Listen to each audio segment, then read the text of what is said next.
everybody.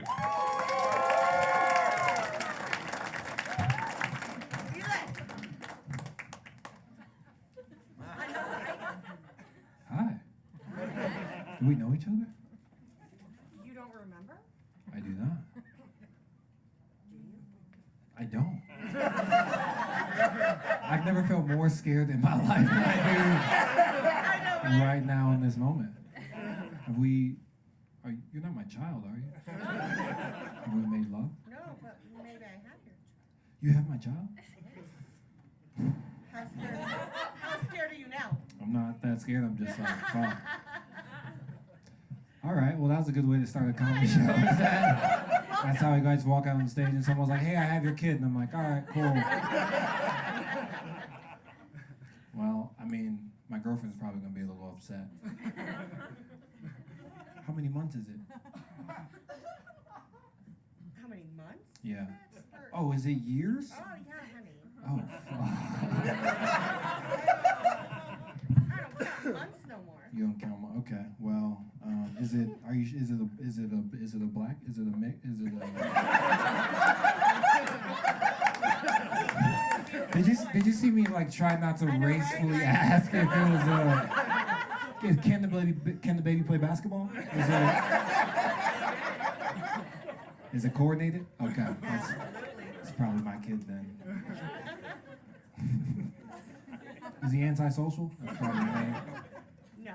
He's not antisocial? No. That's not my baby. It's not from me. It's not my baby. My baby. I don't like people, which is, why I do comedy. But I do. I don't do well with people. I almost got into a fight with my dentist yesterday. This is no joke. I was talking to my dentist, and my dentist, he was working on my teeth, and he was like, wow, man, you have really soft teeth. And I was like, fuck you, bitch, you have soft teeth. I was like, my teeth are raised in the streets. My teeth will beat your teeth's ass. I know my gums are bleeding, but I'm still a crip. Okay. That's about gang violence. Damn, I got a baby.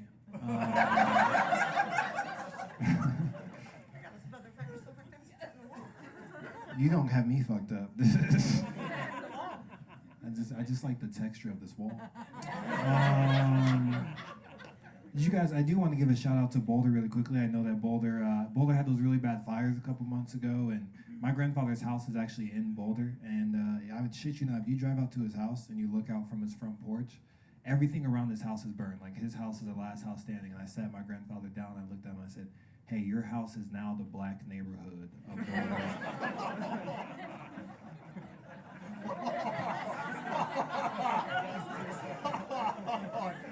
Reverse gentrification, you know what I'm talking about? I'm not saying we started the fire, but we definitely blew on it. Okay.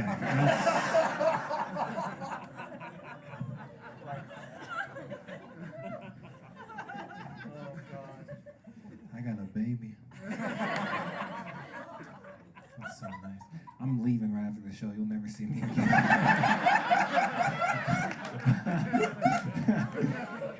No, I'm happy to be here. I just came up from Denver. I just came out to actually hang out and watch the show. And last night, someone broke into my car in downtown Denver. And this guy, I think it was, I'm assuming it was a guy. I don't know why, but someone broke into my car, and it hurt my feelings. I'll be honest. It made me upset. I'm not mad at the person who did it, but I'm mad that it happened. Like I'm just mad that it happened to me specifically. But like someone broke into my car, and I teach kids. I teach kids about nature and animals. I teach kids about wildlife and how to fish and stuff like that. And I had all my students' fishing gear in there, and I had like a little duffel bag full of like how to identify insects and entomology stuff.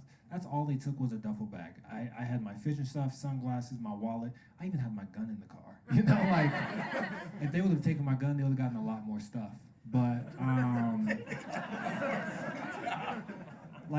that's all they took was a little duffel bag. They just stole a duffel bag, and that's not even the worst. The worst part was I was cleaning out my car, and this white lady walks by, and she like looks at me for a second, and she keeps walking, And then she does like a double take and she goes, "Hey, are you breaking into that car?" And I was like, "Yes." I broke into the car and then I was like, "Actually, let me clean up a little bit." And so because it hurt my feelings, I was like, "You made this a race thing. It didn't have to be a race thing." So I went home and I did what any rational person would do. I just Googled a bunch of white people shit. And I don't know if you guys know this, but you guys know that white people are going extinct? Have you guys seen this? There is a scientific article. You can Google it after the show. There's a scientific article that says every year there's less and less white people, and one day we're going to run out of white people. And as someone who cares about conservation and the environment, I was like, yo, we have to save the white people. You know, I was like, I'm not even mad at that lady anymore. I was like, we have to save, fuck the polar bears, you know? Like, I want to, and I don't want white people to go extinct, you know? Like, how is we going to know about, like, activities, you know? Like, how is we going to know about, like, cornhole? You know, just, like, super, like, I don't want to go to a museum in, like, 20 years and I'm with my new son. And he's like, "Dad, what's this?" And I'm like,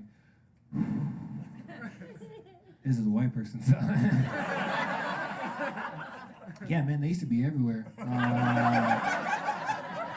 far as the eye could see. No, I don't know why they dress like that. That's just how they dress. They had those little shoes with the fingers and I didn't get it either. And he's like, "Dad, they'll kill all the white people." I'm like, "I think it was all the gluten. All the gluten." Wiped them all out. All we have left is Seinfeld, man. That's the last guy.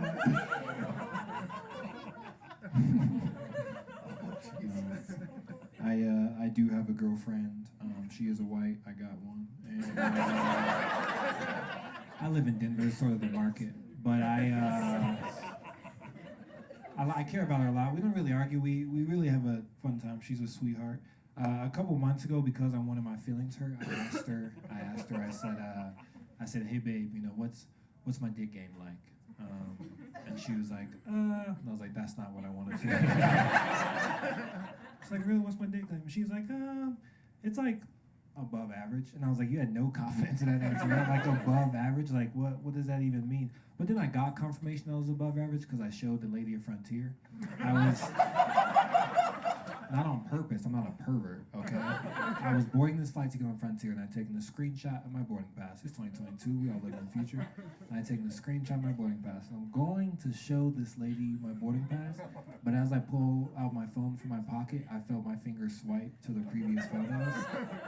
And I was like, oh, fuck. Just to let you all know, I'd taken a photo shoot for my girlfriend. I was wearing a fireman's helmet, fireman's boots, and nothing else. Right? I had brought my own hose. And so I'm going to show the lady at the gate, but I was already too committed to showing her, right? Like, it would have been creepier if I was like, so I was like, fuck it, it's poker, we're all in, right? So I pull it out metaphorically. I pull it out. And I show her. And have you ever seen someone see dick?